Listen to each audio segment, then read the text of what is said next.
lost my hearing, but one day I could hear again.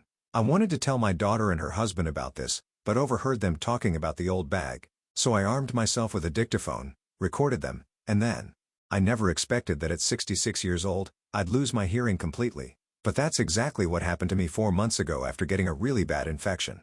I'm Nina, and this whole mess started when I woke up one morning in the hospital, unable to hear a single thing. It wasn't like I had a lot of people to talk to anyway. My daughter Lucy and I hadn't spoken in years, not since her father, my husband, passed away. That whole situation still makes my blood boil when I think about it. Lucy showed up at my house just days after the funeral, demanding that I sell our family home and give her half of everything her father had left behind. I remember staring at her, shocked that she could be so cold about it. "Lucy," I told her, "your father left everything to me in his will. You'll get it all anyway when I'm gone. You're my only child. Why are you in such a hurry?" She didn't like that answer one bit. "That's not fair," she yelled. "I have my own family to think about. I can't just sit around waiting for you to die." Those were the last words we exchanged before she stormed out. After that, we lived completely separate lives. Her with her husband Mike and their kids in some rental house across town, me alone in the big house where I'd lived with her father for over 40 years. Then came the infection that took my hearing. I was lying in that hospital bed, feeling more alone than ever, when Lucy suddenly showed up in my room. She had a notepad with her, and I watched as she wrote something down and held it up for me to read. "Mom, you need someone to take care of you now. Let me help, please."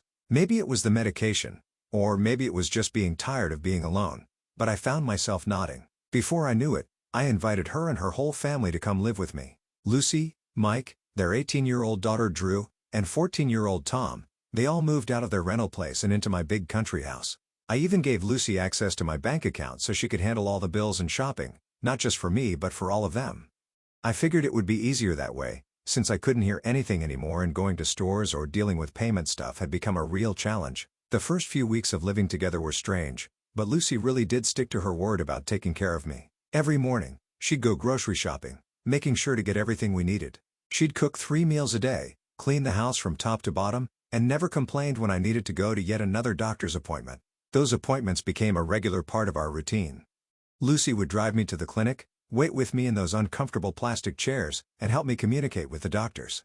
We'd gotten into a system where everyone wrote things down for me on notepads or their phones, and I'd respond by talking, probably too loudly, but nobody seemed to mind. I remember one particular appointment that changed everything. The doctor had been running all sorts of tests, and I was hopeful they'd finally have some good news. Instead, he wrote on his notepad, "I'm sorry, Mrs. Parker, but a hearing aid won't help in your case. We need to keep investigating the root cause of your deafness before we can work on restoring your hearing." I must have stared at that note for 5 solid minutes. Lucy had to tap my shoulder to get my attention, probably worried about how still I'd become. But what could I say? It felt like someone had just slammed a door in my face. Back at home, we settled into our new way of communicating. The family would write notes to me about everything, what they wanted for dinner, when they were going out, if someone had called. I'd respond by talking, making sure to speak up so they could hear me clearly. It wasn't perfect, but we made it work. My granddaughter Drew turned out to be a real blessing during this time. She noticed how bored I was getting and showed up in my room one day with her tablet. "Grandma," she wrote, "let me show you some cool apps I think you'll like." She spent hours teaching me how to use different programs, showing me how to download books, play games, and even watch movies with subtitles. I had to quit my job at the college, which was harder than I expected. I'd been teaching literature there for years, not because I needed the money. Thomas had left me more than comfortable with his inheritance, but because I loved it. Standing in front of those students, discussing great works of literature, watching their faces light up when they finally understood a complex passage, that was what got me out of bed in the morning. But you can't teach when you can't hear your students. I tried to convince myself I could make it work somehow, but deep down, I knew it was impossible. How could I lead discussions? How could I answer questions? How could I know if a student was struggling if I couldn't hear them trying to get my attention?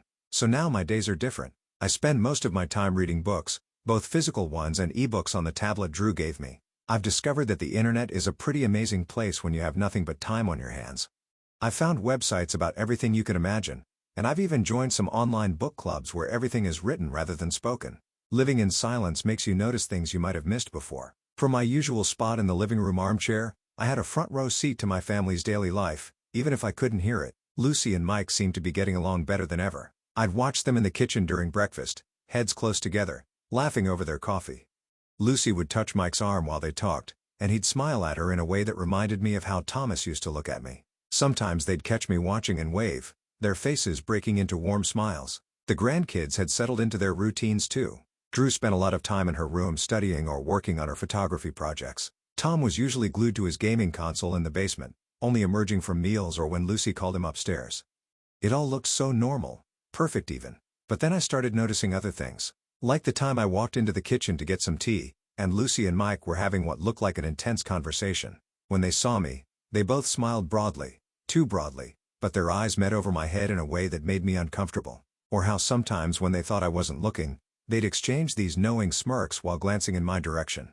I tried to shake it off. After all, why would they be mocking me? Lucy was taking such good care of me, cooking my favorite meals, keeping my room spotless, making sure I took all my medications on time.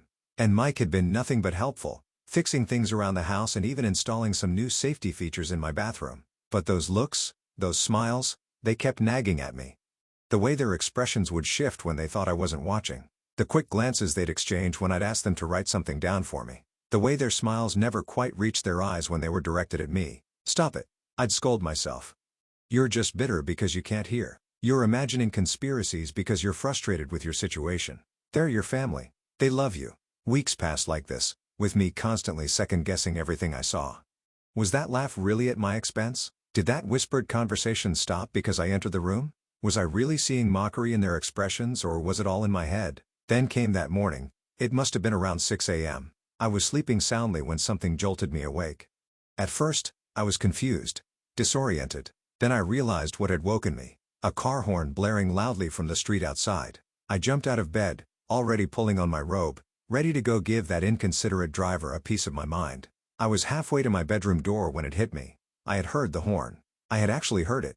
My hands started shaking as I stood there in the middle of my room. I could hear the early morning birds chirping outside my window. I could hear the heating system. I could hear the old floorboards creaking under my feet. My hearing was back. After 4 months of nothing but silence, I could hear again.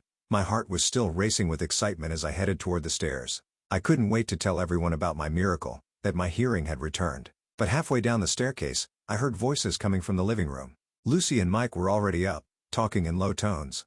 "I'm so damn tired of this," Mike was saying, his voice dripping with irritation. "How much longer do we have to keep pretending? Pretending to care about your mother. Acting like we're one big happy family. I'm sick of tiptoeing around that old woman. When is she finally going to die?" I froze on the stairs, my hand gripping the railing so hard my knuckles turned white. But what came next was even worse. "Just be patient," Lucy replied, and I could hear the smile in her voice. "It won't be much longer. I mean, look at her. She's already lost her hearing. That's usually the first sign of overall decline in old people. Once they start losing their faculties, they usually give up pretty quickly. She'll probably just waste away." The world tilted sideways for a moment. I had to sit down on the stairs, my legs too weak to hold me up. My own daughter, my own flesh and blood was sitting down there, calmly discussing my death with her husband. All those suspicious looks I'd noticed. I hadn't been paranoid after all.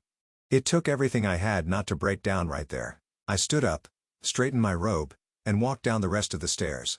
Entering the living room, I made sure to walk heavily. After all, a deaf person wouldn't know to step quietly. I smiled broadly at them and practically shouted, just as I had been doing for the past 4 months, "Good morning. It's such a beautiful day."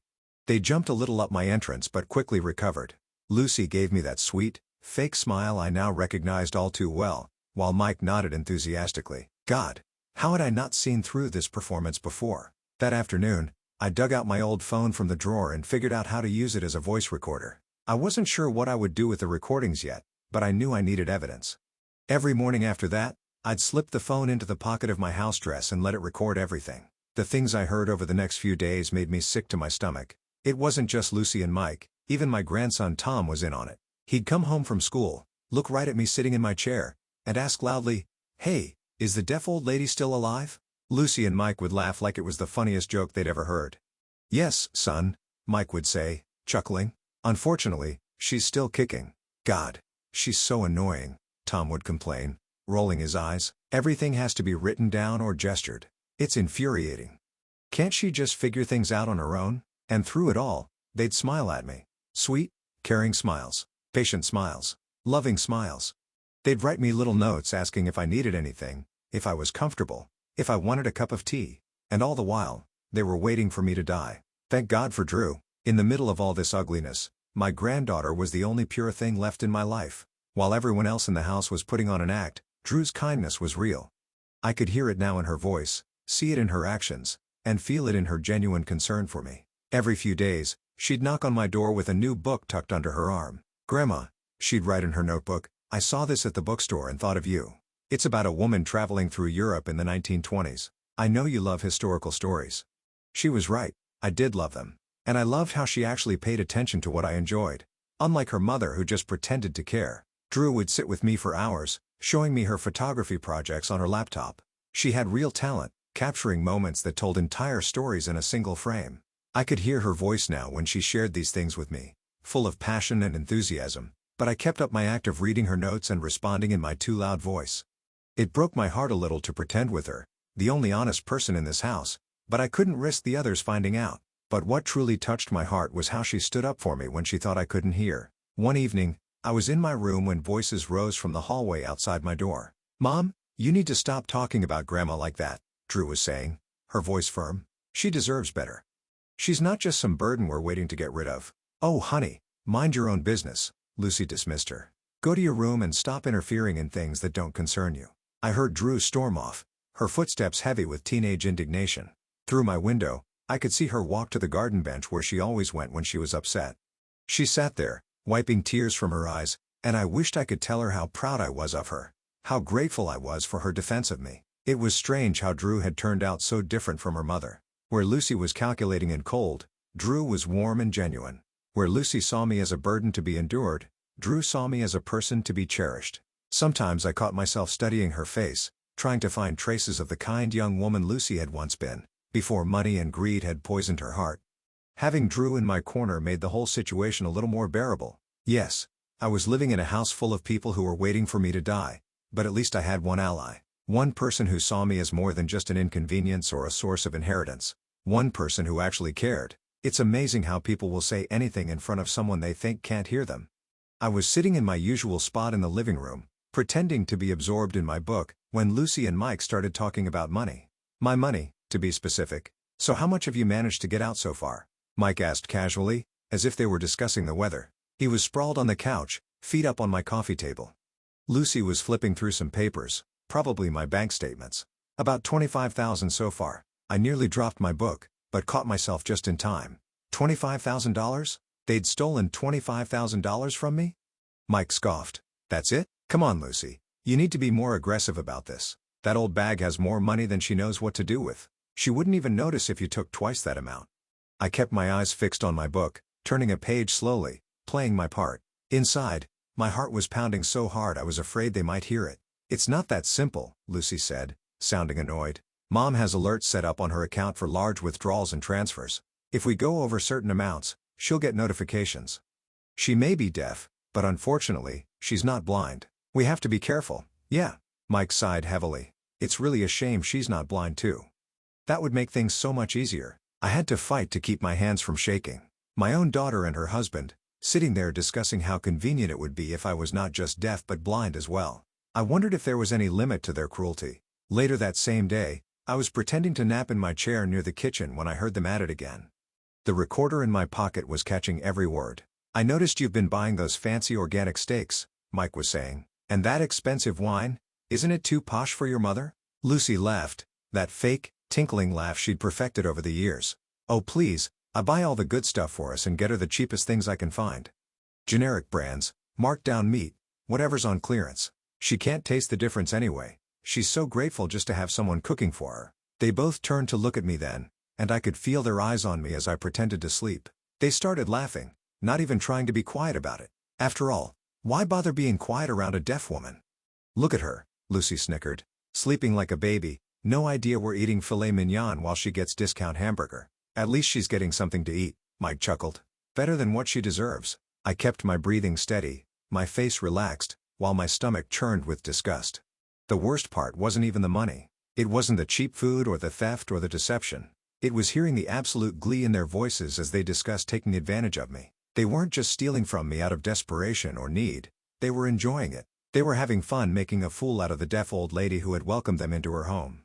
3 weeks before my birthday, Lucy handed me a note during breakfast. Her handwriting was extra neat, like she'd taken special care with it. "Mom, I want to throw you a big birthday party. We'll invite all your friends and relatives. You deserve to be celebrated." I smiled and nodded enthusiastically, shouting my reply as usual. "That sounds wonderful, dear. How thoughtful of you." But I knew better now. This wasn't about celebrating me. This was about putting on a show. Lucy wanted witnesses to her devoted daughter act. Maybe she was trying to establish herself as the caring daughter in front of everyone. Or maybe she wanted to demonstrate what a burden I was and how nobly she was handling it. The preparations went into full swing. Lucy made dozens of phone calls, which I could now hear perfectly, inviting people and arranging everything. She ordered expensive catering, hired decorators, and even got a professional photographer. Nothing but the best for her dear old mom's birthday. The day of the party arrived, and our house filled with relatives and old friends I hadn't seen in years. Some of them looked uncomfortable writing notes to communicate with me, but they made the effort. All the while, Lucy fluttered around like the perfect hostess, the devoted daughter. "Mom has been such an inspiration," she told everyone, her voice thick with fake emotion. "Taking care of her isn't a burden at all. It's a privilege. After all she's done for me, this is the least I can do." I sat there in my place of honor, smiling and nodding, playing my role as the grateful deaf mother. Inside, I was counting down the minutes until I could end this charade. Then Tom, my grandson, dimmed the lights and started a slideshow he'd prepared. Photos of our happy family filled the wall, Lucy helping me in the garden, Mike reading to me, something he'd never actually done, Tom and Drew sitting with me on the porch. Each photo was perfectly staged, and each one had sappy captions like "Love knows no bounds" and "Family is forever" superimposed over them. I could hear the ahs and sniffles from the guests as they watched. My cousin Patricia wiped away tears, saying how wonderful it was to see a family so devoted to each other. My old college friend Martha kept patting Lucy's hand, telling her what an amazing daughter she was. The slideshow ended with a photo of all of us together, looking like the perfect loving family, with the words "We love you, Grandma," sparkling across the screen. That was when I decided I'd had enough. I stood up slowly, my recorder still safely tucked in my pocket, containing weeks of evidence of their true nature. The room quieted as everyone turned to look at me, probably expecting some kind of emotional thank you speech. "I have something important to tell all of you," I said, my voice clear and steady. "No more shouting, no more exaggerated gestures. I've been able to hear for the past 6 weeks." The silence that followed was deafening. Lucy's face turned the color of sour milk. Mike looked like he'd been punched in the gut. Tom froze with his hand still on the laptop, his mouth hanging open. Before anyone could recover from my announcement, I reached into my pocket and pulled out my phone. "And I have proof of everything," I said, pressing play. The room filled with Lucy's voice. "It won't be much longer. That old woman will give up soon enough." "Then Mike, how much have you taken so far? 25,000? That's nothing. Take more." Tom's cruel joke echoed through the speakers. "Hey, is the deaf old lady still alive?" The recordings went on and on.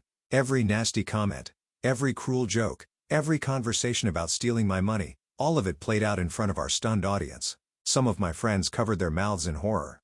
Others just stared at Lucy and her family with disgust. I turned to my cousin Robert, who'd been a lawyer for 30 years. "Robert, I'd like to retain your services. I want to press charges against my daughter and her husband for elder abuse and financial fraud." Robert stood up immediately, his face hard with anger. "It would be my pleasure, Nina. And I'll do it pro bono. What they've done is despicable." Lucy jumped up, her face streaked with tears. "Mom, please, you're taking everything out of context. We were just joking around. We didn't mean—" "Get out." My voice was quiet but firm. "Get out of my house right now.